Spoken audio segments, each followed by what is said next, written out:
તો આજે તો તારક મહેતાના ફેમસ દયા ભાભીના મમ્મીને જોઈ લીધા અને આખો દિવસ બેસવું પડ્યું મારે દુકાનમાં. તો જય બાપા સીતારામ મિત્રો, તારના નાના વ્લોગમાં તમારું સ્વાગત છે. તો આજે તો ઘરના બધા જવાના હતા વાડીએ માગ વાઢવા. તો મારે ભૂમિબેન અને ઋતિકભાઈને મૂકવા જવાના હતા વાડીએ. તો હું આવી ગયો ધનોની ચાવી લેવા, પણ તે મળતી નથી.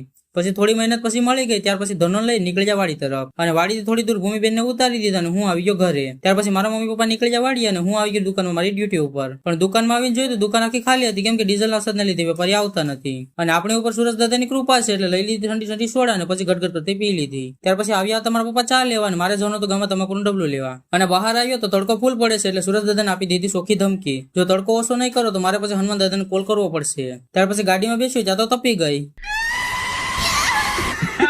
કેમ કે તડકાને લીધે સીટ ગરમ થઈ ગઈ હતી. ત્યાર પછી હું આવી ગયો ગામમાં અને લઈ લીધો તમાકુનો ડબ્બો અને આવી ગયો ઘરે. પછી પી લીધો ગરમા ગરમ ચા. પછી હું બેઠો તો દુકાનમાં નવ્યો એટલે જોતો તો ફેસબુક. ત્યાં તો જોવા મળી ગયા તારક મહેતાના ફેમસ દયા ભાભીના મમ્મી. તો તમે પણ જોઈ લો.